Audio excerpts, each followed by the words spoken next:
Welcome, dear students. Hope all of you are safe and healthy. In this new video, I am going to tell you about the poem Sonnet 18. In your textbook, the title has been given, Shall I Compare Thee to a Summer's Day? But this is not the title. This title has been given to you only for your convenience. Actually, this is Sonnet 18. Sonnet number 18, composed by William Shakespeare. All of you know William Shakespeare. All of you have heard the name of the greatest William Shakespeare. But we know William Shakespeare more as a dramatist than a poet. But William Shakespeare's contribution as a poet lies in his sonnets. He has written sonnets, a series of sonnets, a sequence of sonnets, 154 sonnets. This is the contribution of William Shakespeare as a poet. Sequence of sonnets, 154 sonnets. And these sonnets are dedicated to Mr. W.H. Mr. W.H. Who is Mr. W.H.? William Herbert. William Herbert, Earl of Pembroke. William Herbert, Earl of Pembroke. Pembroke is the name of the place and Earl is the title, position. And all these sonnets are dedicated to this one individual who is supposed to be the closest friend of William Shakespeare. Now, I am going to tell you about the format of the poem. We discussed the poem from two aspects, from two different points of view. One is the content and another one is the format. First, format. What is the format of this poem? As you have heard, this is a sonnet. But this is a Shakespearean sonnet. Now boys, dear students, let's differentiate. What is the difference between a Shakespearean sonnet and an Italian sonnet? You have already come to know about the Italian sonnet, about the Petrarchan sonnet.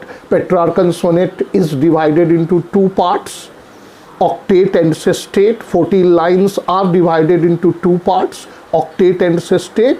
But Shakespearean sonnet is divided into four parts. Three quatrains, a stanza of 4 lines, 3 quatrains, and last one is the couplet, 2 lines. So 3 quatrains and 1 couplet in iambic pentameter. This is the technical term, iambic pentameter, and this sonnet ends in a rhymed couplet. This is the Shakespearean sonnet. Now, one more thing about this sonnet. It also follows the characteristic rhyme scheme. Characteristic rhyme scheme. What is the rhyme scheme of the poem? You are well aware of it. You have gone through these things in class 11 also. AB, AB, CD, CD, EF, EF, G, G. What I have just told you, what is the meaning of this? This is the rhyming pattern. This is the rhyming scheme. A, B. The first line of the poem ends with day. Second line, temperate. Day, temperate. So day is A, temperate is B. Third line ends with rhyme may. Day, may, temperate, date. This is called AB, AB. Then the second stanza, shines, declines, dimmed, untrimmed. This is called CD, CD. Again in the third stanza, fade, shade, oest, growest. This is EF, EF. And the couplet is C, D. C, D. This is G, G. So this is the rhyming scheme of this sonnet. And William Shakespeare has composed this poem, and that greatest man died in 1616. So this poem belongs to the 16th century, 17th century, 400 years have gone by. So some of the old English words have been used in this poem, and you must know these words. First is thou art, thou art.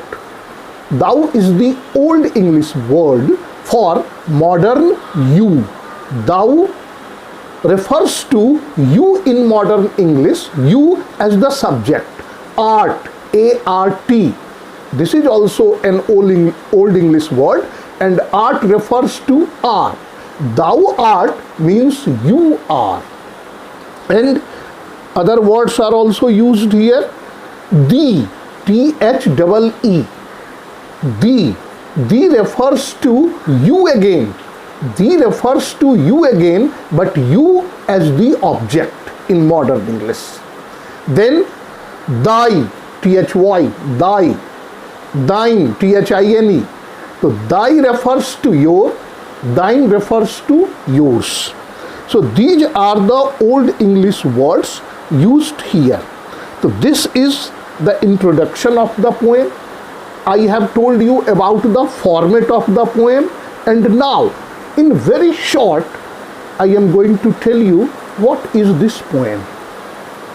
What is the gist of this poem? What is the central idea of this poem? Boys, this is a very different kind of poem. Different kind of poem. In this poem, as I have told you, this poem, this sonnet is dedicated to Mr. W.H. William Herbert. So in this poem, the poet William Shakespeare praises, admires, appreciates the beauty of his young friend. The poet talks about the beauty of his young friend, young male friend, the beauty, and he says that the beauty of his young friend is eternal, eternal, everlasting. It is eternal and everlasting. And to prove his point, to substantiate his theory, the poet compares the beauty of his friend to different things, different elements in nature. As the title suggests, shall I compare thee to a summer's day? The poem begins with a question. The poet asks this question to his friend. Shall I, shall the poet, will the poet compare thee, compare you, you means William Herbert, compare you to a summer's day? So here the poet wants to compare the beauty of his young friend to the day of the summer season. Here the question again rises, why the day of a summer season? In the next video I will tell you in details why does the poet want to compare the beauty of his friend to a summer's day. But here summer's day is supposed to be very beautiful day, very pleasant day, very lovely day. So the poet begins with this question, shall I compare thee? Thee refers to you as the object, and here you refers to the poet's young friend, and the poet wants to compare the beauty of his friend to a summer's day, to a natural object. So here the poet says that this beauty described in this poem becomes a thing forever, becomes a thing forever. The poet believes so, William Shakespeare believes so, that as the beauty of his friend has been described, has been inscribed in this poem, his beauty has become immortal. This is the gist of this poem. So, dear students, in the next video, we will discuss, we will summarize the theme of the poem, the content of the poem. So, stay safe, stay healthy. Goodbye.